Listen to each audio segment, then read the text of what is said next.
পর্দা কি শুধু নারীদের জন্য না পুরুষের জন্য? একটু কথা বলেন। পর্দা কি শুধু নারীদের জন্য না পুরুষের জন্য? পুরুষ নারী উভয়ের জন্য পর্দা। তবে একই পাশাপাশি আয়াতের মধ্যে আসছে কুল্লিল মুমিনিন ইয়াগুদ্দু মিন আবসারিহিম ওয়া ইয়াহফাজু ফুরুজাহুম। হে নবী, উম্মতের পুরুষের কাছে বলে দাও, পর নারী যদি চোখের সামনে আসে তাহলে চক্ষুকে উঁচু করে তাকাবে না। আচানক নজরে ফুজা। হযরত আলী বলেন, নবী পাক আমাকে বলেছেন, ইয়া আলী লা তুতবিন নাজরাতান নাজরা ফাইন্না লাকাল উলা।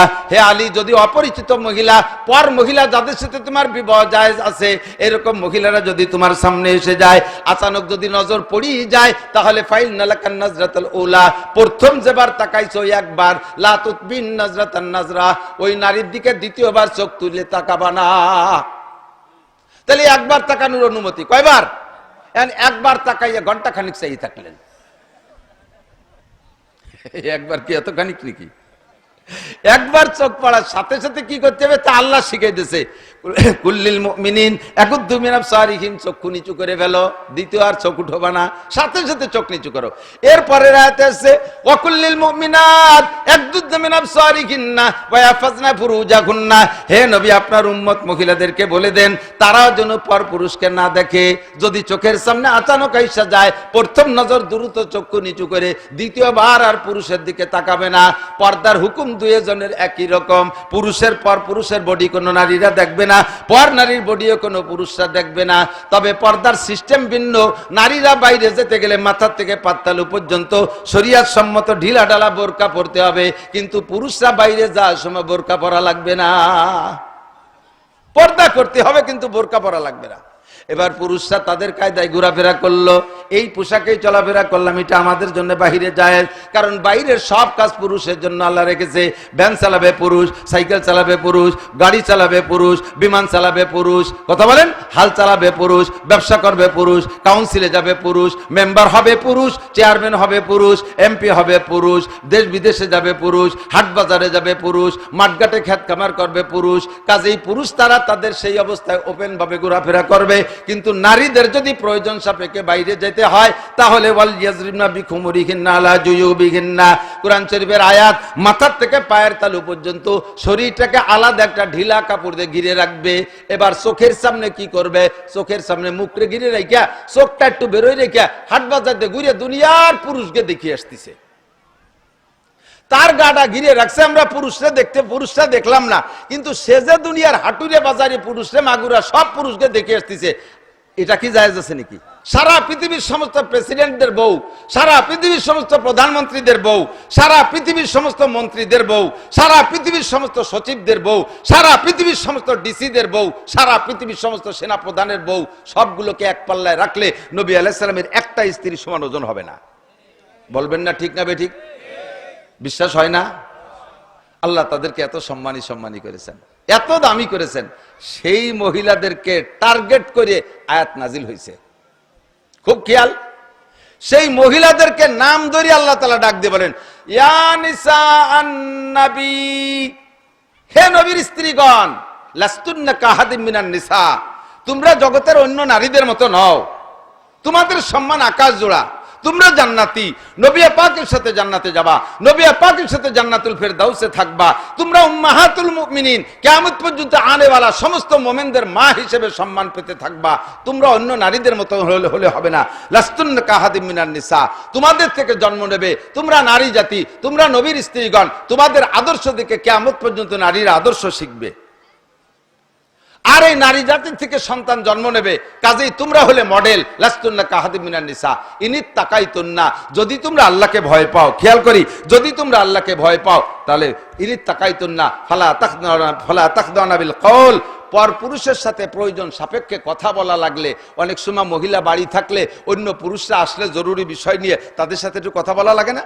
কথা বলা লাগে না? আপনার বাড়ি ফোন রয়েছে, ফোন দেশে আপনাকে, আপনারও ফোন দেশে আপনার কোনো এক বন্ধু, আপনি ফোনটা রেখে মাঠে চলে গেছেন, ফোনটা রিং করতেছে, আপনার বাড়ির স্ত্রী যদি থাকে সে ফোনটা রিসিভ করবে? তো এই রিসিভ করা লাগলে, রিসিভ যদি না করে তো একের পর এক রিং দিয়ে যাচ্ছে, সে লোকটা বিরক্ত হচ্ছে, অথবা কোনো এমার্জেন্সি ফোন হতে পারে, রিসিভ করে স্বামীরে খবরটা বললে সে এমার্জেন্সি মোকাবেলা করতে পারে, কাজেই ফোনটা রিসিভ করা দরকার। তো ফোনটা রিসিভ করতে হলে অথবা বাহিরের পুরুষ এসে তোমার সাথে কথা বলতে গেলে, পর্দার আড়ালে থেকে বলতে গেলে কথা কিভাবে বলবে, আল্লাহ পাক নবীর স্ত্রীদেরকে তাই টার্গেট করে নাম ধরে শেখায়। আমি যদি বলি ও মাগুরার ডিসি সাহেব তোমার বউ এরকম চলে কা, আমি যদি বলি ও মাগুরার এসপি সাহেব তোমার বউ এরকম পার্কে অর্ধউলাঙ্গিনী হয়ে চলে কা, তাহলে ডিসি এসপি আমার এই জায়গা থেকে বাড়ি যেতে দেবে না, আমার এই জায়গায় অ্যারেস্ট করে ফেলবে। তো সারা পৃথিবীর ডিসিদের বোর চাইতে আল্লাহ নবীর স্ত্রীদের দাম অনেক গুণ, অনেক অনেক গুণ বেশি, হাজার গুণ বেশি। সেই সম্মানী নারীদেরকে উদ্দেশ্য করে আল্লাহ তাদেরকে প্রশিক্ষণ দিয়ে বলেন, লাস্তুন্না কাহাদি মিনান নিসা, তোমরা অন্য নারীদের মতো নও, ইনিত তাকাইতুন্না, যদি আল্লাহকে ভয় পাও, ফালা তাখদানা বিল কওল, পরপুরুষের সাথে কথা বলার জন্য সিস্টেম শিখে নাও। পরপুরুষের সাথে কথা বলতে গেলে মিষ্টি ভাষায় কথা বলবা না, বুঝে নেন? ফালা তাখদানা বিল কওল, কারণ নারী আর পুরুষের কণ্ঠের ভিতরে আল্লাহ তাআলা আকর্ষণ তৈরি করে দিয়েছে। পুরুষরা নারীদের কণ্ঠ শুনলেই তার ভিতরে অনায়াসে একটা পরিবর্তন এসে যায়। সেম নারীরাও যদি পুরুষের কণ্ঠ পায় তখন তাদের দিল নরম হয়ে যায়, দুর্বল হয়ে যায়। তো পুরুষের কণ্ঠ নারীরা পাইলে যেমন যতটা তাড়াতাড়ি দুর্বল হয়, তার চাইতে নারীদের কণ্ঠ পুরুষরা পাইলে এর চাইতে আগেই গলি পড়ে। এজন্য তোমরা কথা বলবা কিভাবে? ফালা তাখদানা বিল কওল, কথা বলবা রুক্ষ সূক্ষ্ম, তবে ফালা তাখদানা বিল কওল, যদি কথায় মিষ্টি ভাবে কথা বলো, সমস্যা কি? ফায়াতমাল্লাযী ফি কলবিহি মারাদুন, যাদের কলবে দিলের মধ্যে রোগ আছে, মরজ আছে, বিমার আছে, অসুস্থ, তারা তোমার প্রতি লোভী হয়ে পড়বে মিষ্টি ভাষায় কথা বললে। ফোন দিছে আপনারে, আপনি বাসায় নাই, রিসিভ করছে আপনার বউ, রিসিভ করার পরে সে যদি বলে আসসালামু আলাইকুম, যিনি রিসিভ করলে তো টের পাইছে, টের পাই সালাম দিছে আসসালামু আলাইকুম, এখন উত্তর দেবে কি কইয়া? বলতে উত্তর দেবে ওয়ালাইকুম আসসালামই বলতে হবে, কিন্তু সুরটা পাল্টায় দিতে হবে। সুর হবে কেমন? ওয়ালাইকুম আসসালাম, মানে এমন একটা বোমা মারি দেবে, এই ওয়ালাইকুম আসসালাম শুনেই তার হাত কাঁপা শুরু হয়ে যাবে। কে বলছেন? কে বলছেন? আমি তো ভাইয়ার বন্ধু। কাকে চান? ভাইয়া কোথায়? বাজারে গেছে। কখন গেছে? এই দমাদম শব্দ শুনে উনারও সুর নরম হয়ে ভয় পাচ্ছে। কখন গেছে? সকালে গেছে। আসবে কখন? বলে যাই নেই। এইরকম 3-4 মারিয়ে দিলি ও বেটা কি আর কথা বাড়াবে? তা ঠিক আছে, আসলে একটু বললেন যে আপনাকে আমার ফোন দিয়েছে, ঠিক আছে বলবানি, আর বছরের মধ্যে ফোন দেবে না ওই বেটির কাছে। এ জায়গা ফোন দেওয়ার পরে আসসালামু আলাইকুম, যদি রিসিভ ওয়ালাইকুম আসসালাম, শুরু হয়ে গেছে। কে আপনি? আমি তো ভাইয়ার বন্ধু। আরে ভাইয়ার বন্ধু তো আমারও বন্ধু। ভাইয়া কোথায়? উনি তো একটু মাগুরা গেছে, আসবে কবে? 2 দিন আর পরেও আসতে পারে। তাহলে আসলে বলেন যে ভাইয়া আসছিল। আরে আসলে বলবো কেন, আসেন ভিতরে আসেন। ভাইয়ার বন্ধু তো আমারও বন্ধু, ভিতরে আসেন। এই শুরু হয়ে গেল খেলা। আমার ভাষায় যে আমি বুঝাচ্ছি, আল্লাহ পাক এই কথাই শিক্ষা দিয়েছে। কতক্ষণ? মারা কেমন হতে হবে, মারা কেমন হতে হবে, মাতৃত্বের শিক্ষা আল্লাহর কোরআনে পরিপূর্ণ শিক্ষা দিয়েছে, নবী পাক শিক্ষা দিয়েছেন মাতৃত্বের শিক্ষা। তবে ওয়াকুলনা কওলাম মারুফা, জবাব দিবা সঠিক, শুদ্ধ হবে রুক্ষ সূক্ষ্ম। মেয়েদেরকে সবকিছু শরীয়তের দিক দিয়ে আল্লাহ তাআলা আমাদের সাথে সাথে পাশাপাশি একই রকম ফরজ অনেক করেছে, আবার পাশাপাশি কিছু ভাগও করে দিয়েছেন। শারীরিক গঠনে যেমন পার্থক্য আছে, আমাদের শারীরিক গঠনে যেমন নারী আর পুরুষের পার্থক্য আছে, আমাদের শরীয়তের মাসলা মাসাইলের দিক দিয়ে অনেকটা পার্থক্য আছে। আমরা পুরুষরা একরকম পরিবর্তন হই, সাবালে গলে দাড়ি গজায়, মোজ গজায়, পুরুষের কণ্ঠ আলাদা রকম হয়ে যায়, বডি কোয়ালিটি আলাদা রকম, সেসিস মোটা হয়ে যায়, হালগোল মোটা হয়ে যায়, কণ্ঠ মোটা হয়ে যায়। আর নারীদের কণ্ঠ চিকন থাকে, তার শারীরিক পরিবর্তন আলাদা দিক দিয়ে, রুচি আর চাহিদার দিক দিয়ে আলাদা রকম। একই সাথে 2টা বাচ্চা জন্ম নিয়েছে, 2টা মা, একটা ছেলে একটা মেয়ে, যমজ বাচ্চা জন্ম নিয়েছে। দেখবেন যতদিন দুধ খাচ্ছে ততদিন তো খাচ্ছে, যখন একটু হাঁটা চলা শেখে, একটু খেলাধুলা শেখে, 2 জনের মনের অবস্থা ভিন্ন হয়ে যায়। ছেলেটা তার আব্বা আমারে ক্রিকেট কিনে দাও, বইটি কিনে দাও, কুটো কিনে দাও, র্যাকেট কিনে দাও, সাইকেল কিনে দাও, ফুটবল কিনে দাও, টেনিস বল কিনে দাও, এইগুলো ফিদার কিনে দাও, এইগুলো চায়। আর মেয়েটাকে আম্মু আমারে আশা খুঁটি কিনে দাও, পুতুল কিনে দাও, চুরি ফিতে কিনে দাও, পাটা পুতো কিনে দাও, এই সমস্ত মেয়েরই খেলনা সে চায়। শারীরিকভাবেও যেমন পার্থক্য হতে থাকে, মানসিকভাবে পার্থক্য হতে থাকে। আল্লাহ পাক শরীয়তের দিক দিয়ে এরকম পার্থক্য করে দিয়েছে। পুরুষের পর্দা, পুরুষের উপরে পর্দা ফরজ, নারীর উপরে পর্দা ফরজ। পর্দা কি শুধু নারীদের জন্য না পুরুষের জন্য? একটু কথা বলেন। পর্দা কি শুধু নারীদের জন্য না পুরুষের জন্য? পুরুষ নারী উভয়ের জন্য পর্দা। তবে একই পাশাপাশি আয়াতের মধ্যে আসছে কুল্লিল মুমিনিন ইয়াগুদ্দু মিন আবসারিহিম ওয়া ইয়াহফাজু ফুরুজাহুম। হে নবী, উম্মতের পুরুষের কাছে বলে দাও, পর নারী যদি চোখের সামনে আসে তাহলে চক্ষুকে উঁচু করে তাকাবে না। আচানক নজরে ফুজা। হযরত আলী বলেন, নবী পাক আমাকে বলেছেন, ইয়া আলী লা তুতবিন নজরাতান নজরা ফাইন্না লাকাল উলা। হে আলী, যদি অপরিচিত মহিলা, পর মহিলা যাদের সাথে তোমার বিবাহ জায়েজ আছে, এরকম মহিলারা যদি তোমার সামনে এসে যায়, আচানক যদি নজর পড়ি যায়, তাহলে ফাইন্না লাকান নজরাতুল উলা, প্রথম যেবার তাকাইছো একবার, লা তুতবিন নজরাতান নজরা, ওই নারীর দিকে দ্বিতীয়বার চোখ তুলে তাকাবা না। তাহলে একবার তাকানোর অনুমতি, কয়বার? একবার তাকাইয়া ঘন্টা খানিক চাই থাকলেন। একবার কি এত খানিক নাকি? একবার চোখ পড়ার সাথে সাথে কি করতে হবে তা আল্লাহ শিখিয়ে দিয়েছে। কুল্লিল মুমিনিন ইয়াগুদ্দু মিন আবসারিহিম, চক্ষু নিচু করে ফেলো, দ্বিতীয় আর চোখ উঠাবে না, সাথে সাথে চোখ নিচু করো। এরপরের আয়াতে আছে ওয়া কুল্লিল মুমিনাত ইয়াগুদ্দু মিন আবসারিহিন্না ওয়া ইয়াহফাজনা ফুরুজাহুন্না। হে নবী, আপনার উম্মত মহিলাদেরকে বলে দেন তারাও যেন পর পুরুষকে না দেখে। যদি চোখের সামনে আচানক আইসা যায়, প্রথম নজর দ্রুত চক্ষু নিচু করে, দ্বিতীয়বার আর পুরুষের দিকে তাকাবে না। পর্দার হুকুম দুইজনের একই রকম। পুরুষের পর পুরুষের বডি কোনো নারীরা দেখবে না, পর নারীর বডিও কোনো পুরুষরা দেখবে না। তবে পর্দার সিস্টেম ভিন্ন। নারীরা বাইরে যেতে গেলে মাথা থেকে পাত্তালু পর্যন্ত শরিয়ত সম্মত ঢিলা ঢালা বোরকা পরতে হবে, কিন্তু পুরুষরা বাইরে যাওয়ার সময় বোরকা পরা লাগবে না। পর্দা করতে হবে কিন্তু বোরকা পরা লাগবে না। এবার পুরুষরা তাদের কায়দায় ঘোরাফেরা করলো, এই পোশাকেই চলাফেরা করলাম, এটা আমাদের জন্য বাহিরে জায়েজ। কারণ বাইরের সব কাজ পুরুষের জন্য আল্লাহ রেখেছে। ভ্যান চালাবে পুরুষ, সাইকেল চালাবে পুরুষ, গাড়ি চালাবে পুরুষ, বিমান চালাবে পুরুষ, কথা বলেন, হাল চালাবে পুরুষ, ব্যবসা করবে পুরুষ, কাউন্সিলে যাবে পুরুষ, মেম্বার হবে পুরুষ, চেয়ারম্যান হবে পুরুষ, এমপি হবে পুরুষ, দেশ বিদেশে যাবে পুরুষ, হাট বাজারে যাবে পুরুষ, মাঠঘাটে খেত খামার করবে পুরুষ। কাজেই পুরুষ তারা তাদের সেই অবস্থায় ওপেন ভাবে ঘোরাফেরা করবে। কিন্তু নারীদের যদি প্রয়োজন সাপেক্ষে বাইরে যেতে হয়, তাহলে ওয়াল ইয়াজরিবনা বিখুমুরিহিন্না আলা জুয়ুবিহিন্না, কোরআন শরীফের আয়াত, মাথার থেকে পায়ের তালু পর্যন্ত শরীরটাকে আলাদা একটা ঢিলা কাপড় দিয়ে ঘিরে রাখবে। এবার চোখের সামনে কি করবে? চোখের সামনে মুখরে ঘিরে রেখা, চোখটা একটু বেরোয় রেখা, হাট বাজারে ঘুরে দুনিয়ার পুরুষকে দেখিয়ে আসতেছে। তার গাটা ঘিরে রাখছে, আমরা পুরুষরা দেখতে, পুরুষরা দেখলাম না, কিন্তু সে যে দুনিয়ার হাটুরে বাজারে পুরুষরা মাগুরা সব পুরুষকে দেখে আসতেছে। এটা কি জায়েজ আছে নাকি? কথা বলেন, জায়েজ আছে? আমাদের বক্তারা, এক শ্রেণীর বক্তারা এই ওয়াজের মাঠে প্রজেক্টর অনুমতি দেয়। প্রজেক্টর বোঝেন না? এখানে একটা ক্যামেরা মেশিন রাইখা মহিলারা যে জায়গা বসছে সে জায়গাটা পর্দা টারাই দেয়। ওই পর্দার ভিতরে বক্তারও দেখা যায়, শ্রোতাকেও দেখা যায়। মহিলারা দেখে দেখে অশান্তিছে, কিছুক্ষণ শুধু বক্তারে দেখে, এরপরে মাঝে মাঝে ঘুরে ঘুরে আপনাকেও দেখায় দেয় যে আর কারে কারে আছে দেখে রাখো, সহজলি পারা কইও পরে। দেখানোর কি মানে? কোন বক্তা, কোন উলামায়ে কিরাম, কোন দলিলের থেকে এই প্রজেক্টর অনুমতি দেশে জায়েজ পাইছে আমার বুঝি আসে না। বোঝেন, এদিক তাকান। কুরআন শরীফে পর্দার হুকুম, না পুরুষরা যেমন নারীকে দেখতে পারবে না, নারীরাও এরকম পর পুরুষ দেখতে পারবে না, তাই তো নাকি বলেন?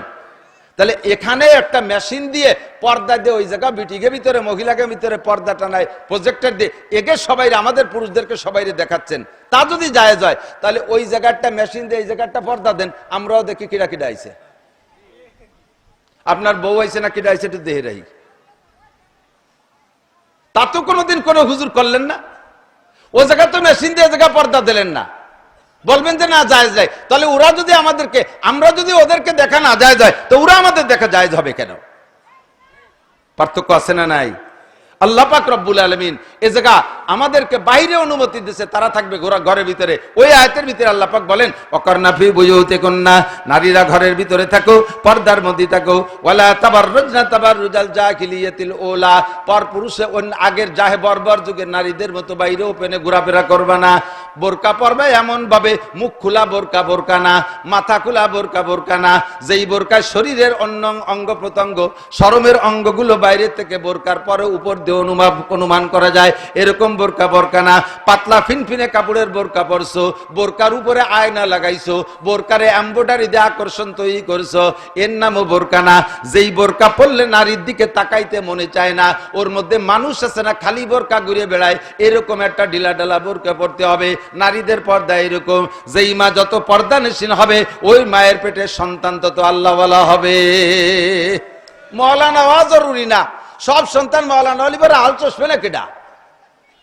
সব সন্তান যদি আলেম উলামা মুফতি মুহাদ্দিস হয়ে যায় শেষে ধান কাটবে কিনা? এজন্য সব মওলানা হবে না, এটা আল্লাহ জানে। মওলানা হবে কিছু কিছু, বাকিরা সব দিনদার হতে হবে, এটা আল্লাহর দাবি। তো দিনদার নেককার ভালো সন্তান, ডাক্তার হোক ইঞ্জিনিয়ার হোক। মাঝে মাঝে বলে থাকি আমাদের গোপালগঞ্জে এক বর্তমানে যে ডিসি আছে, আপনাদের এই পাশেই বাড়ি, ডিসি সাহেবের বাড়ি যশোর। আমার ডিসি সাহেব আলহামদুলিল্লাহ উনি হাজার হাজার বড় বড় মুফতি মুহাদ্দিসকে পিছনে রেখে ইমামতি করার যোগ্যতা রাখে। জামাত ইসলামও করে না, কোন ইসলামী রাজনৈতিক কোন সংগঠনের না, উনি তবলিগের 3 চিল্লা লাগানো মানুষ, এত বড় দাড়িওয়ালা। তার ঘরের ভিতরে, তার ডিসির ঘরের ভিতরে ডাইনিং টেবিল নাই, ফ্লোরে বসে ভাত খায়। আমাদেরকে দাওয়াত করে নেছে, আলেমদেরকে, আমাদেরকে দস্তারখান বিছিয়ে নিচে খানা খাইতে দিছে। খুঁজে দেখেন তার মাটা আল্লাহওয়ালা, আল্লাহওয়ালি। মা যদি নেককার হয় তাহলে এরকম ডিসি সন্তান জন্ম দেয়। মা যদি নেককার হয় ইঞ্জিনিয়ার সেলিম আকরামের মতো সন্তান জন্ম দেয়। মা যদি দিনদার হয়, আল্লাহ ওয়ালি হয়, তাহলে ডিআইজি রফিকুল ইসলাম শিমুলের মতো সন্তান জন্ম দেয়। এরকম আল্লাহ ওয়ালা অফিসার বহুত আছে, নেককার আল্লাহ ওয়ালা ভদ্র সন্তান, professor, master, doctor, engineer, DC, SP, OC, MP, যাই কিছু বলে না কেন, এরকম নেককার সন্তান জন্ম দিতে হলে একটা আল্লাহ ওয়ালি ভদ্র মা লাগবে। মা যদি ভালো না হয় তাহলে হাজারো ওয়াজ করে মাথায় যে সন্তানদেরকে সোজা করা যাবে না। মাঝে মাঝে উদাহরণে বলি, একটা মেহগনির একটুক একটা চারা মেহগনির এরে লাগাইছেন আপনি, লাগানোর সময় যদি সোজা করে লাগান আর পরিচর্যা করেন যাতে হেলি ডুলে না যায়, তাহলে ও সোজা অবস্থায় এরকম মোটা হবে। 50 বছর বয়স পাইলে এত বড় মোটা হয়ে যাবে সোজা অবস্থায়। আর লাগানোর সময় যদি বেঁকা করে লাগান তাহলে 30 বছর পর ওই বেঁকা অবস্থায় মোটা হবে। এখন এই বেহা গাছটা ঠেলে সোজা হওয়ার জন্য চরমুনার পীর সাহেব আর জামাত ইসলামের আমির সাহেব আর হাজার হাজার মৌলবী দিয়ে বাড়ি এনে যদি জালাল খতম পড়ান, যে হুজুর একটু জালালি খতম পড়ে দোয়া করেন যাতে গাছটা সোজা হয়, হবে সোজা। হুজুরকে মোনাজাতে লাগাই দিলেন জালাল খতম পড়ে, আর আপনারা এই গ্রামের সবাই মিলে গাছটা ঠেলিয়ে সোজা করতে চেষ্টা করলেন, সবাই বেঁকা হয়ে যাবে, গাছ সোজা হবে না। ঠিক কি ঠিক না? যেই সন্তান জন্মের সময় থেকে নষ্ট হয়ে গেছে, জন্মের সময় তার সুন্নত গুলো পালন করেন নাই, 1 নম্বর সুন্নত, এটা তো আব্বা মার জানা থাকতে হবে। জন্মের পরে গোসল করে পরিষ্কার করে সুন্দর একটা পাক কাপড়ে বাপের হাতে দেবে, বাপে নিজেই আজান দিলে সবচেয়ে সুন্দর হবে। যদি না পারে কমপক্ষে এখন আজান দিলে মানুষ ডান কানে আজান আর বাম কানে একামত দিয়ে দেন। ডান কানে আজান আর বাম কানে একামত, ছেলে হোক আর মেয়ে হোক, এই ডান কানে আজান আর বাম কানে একামত দিলে আল্লাহ আল্লাহ রসুলের সাথে তার জীবনের শুরুতে সম্পর্ক হয়ে গেল। এরপরে তাকে আদর্শ সুন্নত যেগুলো আছে, জন্মের পরে তাকে মায়ের দুধ খাওয়ান, তারপরে তাকে একজন আলেম ডাকি আইনা, একজন ভালো আল্লাহ ওয়ালা দিনদার একজন আলেম ডাকি এনে একটু খেজুর খাইতে দেন। হুজুর একটু খেজুর চাবাই খাবে, খেয়ে দে জিব্বের থেকে ওই খেজুরের একটু মিষ্টি মিষ্টি লালা জিব্বের থেকে ধরে বাচ্চার জিব্বায় লাগাই দেবে। ইনশাআল্লাহ ওই হুজুরের ভিতরে যে ঈমান আর তাকওয়া, আল্লাহ তাআলা এর মাধ্যমে ওই বাচ্চার মধ্যে খানিকটা দিয়ে দেবে। একে বলা হয় তাহনিক, এটা সুন্নাত। আপনি কি এ কাম করেছেন কোনোদিন? সুন্নতের এই আমলগুলো কোনোদিন করেন নাই। আজান দেন, আমাকে ছোটবেলায় ছেলেবেলে হলি মাই হলিতে আজান তো দূরই করতে, এই কাম হতো দিত না। আর ছেলে হলে আজান দিতে শুনছি, কিন্তু ওই পদ্ধতিতে না। দেখতাম আমাকে এক চাচা ছিল বড় জুয়ান, উনার আওয়াজ ছিল খুব জোরে, যে বাড়ি ছেলে হইতো উনারে ডেকে নিয়ে যেত। অনেক সময় উনার ওই মাঠে কাজ করতেছে কাঁচা দিয়ে, সে কাঁচাও খুলতে মনে থাকতো না, আজান দিয়ে শুরু করে দিয়েছে, এক হাতে কাশি আর এক হাত কানে বাজায় দিয়ে আজান, উঠোনে দাঁড়ায় আজান একটা দিয়ে চলিয়েছে। তবুও বাড়ি কিছু হলি একটা বাচ্চার কানে গেছে। ইদানিং তাও কপালে নাই। বাচ্চাগুলো জন্ম নিচ্ছে কোন জায়গায়? 90% বাচ্চা জন্ম নিচ্ছে হাসপাতালে। নার্স হিন্দু, ডাক্তার হিন্দু, খ্রিস্টানও তার মধ্যে থাকে, তার কানে আজান দেয় না, উলুধ্বনি দেয়, তারই বা ঠিক কি? আজানের পরিবর্তে তো উড়ু উড়ুও দিয়ে দিতে পারে, উলুধ্বনি দেয় না, উলুধ্বনি। তা কানে যদি হিন্দুরাই তো এইগুলো, হিন্দুরা বড় কিছু দেখলে বেরা আশ্চর্য উড়ু উড়ু উড়ু উড়ি ওঠে। ওকে তার আল্লাহ মিলে নাই, রাম রাম রাম রাম হরিপদ হরিপদ এই কই কই। তো এইগুলো যদি বাচ্চারে জন্মের পরে খুশি যাবো, খুব সুন্দর একটা সুদর্শন বাচ্চা হয়েছে, তার কানের মধ্যে উলুধ্বনি দিয়ে দিল, আর উলুধ্বনি দেয় তার প্রমাণ আছে। খেয়াল করেন, যাদের জন্মের সময় উলুধ্বনি কানে গেছে তারাই দুর্গাপূজা অ্যাটেন্ড করে থাকে। দুর্গাপূজা তো খালি খালি জানে, ওরা জন্মের সময় উলুধ্বনি শুনিয়েছে। আপনার আমার তো কোনোদিন দুর্গাপূজায় জাতি মনে চালো না, চাইছে নাকি মনে? দুর্গাপূজায় কার কার যাইতে মনে চায়? একটা হাত দেখাবেন আল্লাহর রাস্তে। মানে উঠইছে না করার জন্যই। দুর্গাপূজায় যাইতে মনে চালো না, আমরা আজান শুনছি বিদায় দুর্গাপূজায় যাইতে মনে চাবে না। তোমার দুর্গাপূজায় যাইতে মনে চাই কেন? তুমি জন্মের সময় উলুধ্বনি শুনে আসছো। জন্মের সময় তোমার খ্রিস্টানদের কালচার ভালো লাগে কেন? কারণ খ্রিস্টান নার্স তোমাকে দুনিয়া ধরে নামাইছে পেটের থেকে।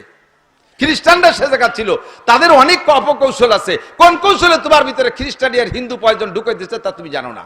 বাচ্চাদের কপালে, বাচ্চাদের কানে আজান একামত এখন থেকে উঠে যাওয়ার পথে।